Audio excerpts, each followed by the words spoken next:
नमस्कार, मैं खुशी और आप देख रहे हैं यूपी न्यूज 24।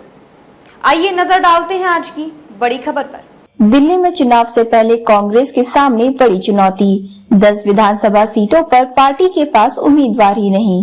एक तरफ प्रदेश कांग्रेस अपने दम पर विधानसभा चुनाव लड़ने का दावा कर रही है, तो दूसरी तरफ जोर शोर से चुनावी तैयारी में भी जुटी है। लेकिन इस बीच एक सच ये भी सामने आया है कि 70 में से 10 विधानसभा सीटों पर कांग्रेस के पास प्रत्याशी तक नहीं है। पार्टी के वरिष्ठ नेता भी इस सच से इनकार नहीं कर रहे। लगातार 15 साल तक दिल्ली की सत्ता पर किया राज।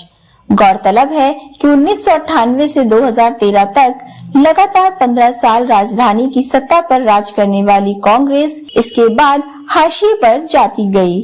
2013 के चुनाव में तो फिर भी कांग्रेस 8 सीटें जीत गई थी, लेकिन 2015 और 2020 के विधानसभा चुनाव में पार्टी का खाता तक नहीं खुला।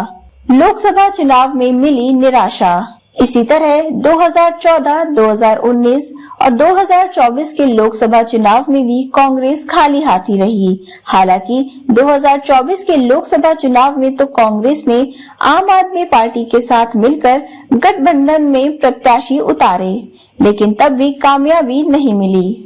कांग्रेस के लिए सत्ता की राह फिलहाल आसान नहीं। फरवरी 2024 में प्रस्तावित विधानसभा चुनाव के लिए प्रदेश कांग्रेस अध्यक्ष देवेंद्र यादव लोकसभा चुनाव के तुरंत बाद घोषणा कर चुके हैं कि पार्टी किसी से कोई समझौता नहीं करेगी, सभी 70 सीटों पर अपने दम पर चुनाव लड़ेगी। लेकिन पार्टी सूत्रों के मुताबिक कांग्रेस के लिए सत्ता की राह फिलहाल इतनी भी आसान नहीं है।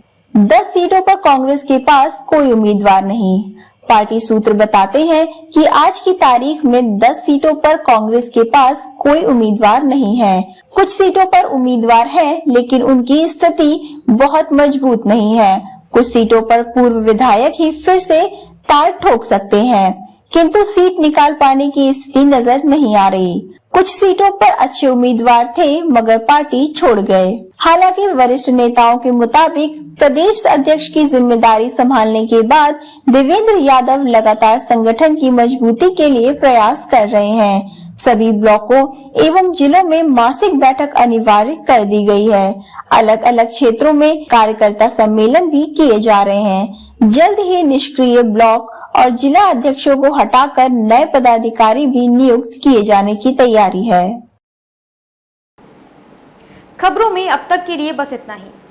फिर होगी आपसे मुलाकात ऐसी ही एक और बड़ी खबर के साथ। तब तक के लिए नमस्कार और देखते रहिए यूपी न्यूज 24। ऐसे ही लेटेस्ट अपडेट्स पाने के लिए हमारे चैनल यूपी न्यूज 24 को सब्सक्राइब करें और बेल आइकन दबाना ना भूलें, जिससे आपको लेटेस्ट अपडेट्स का नोटिफिकेशन मिल जाए।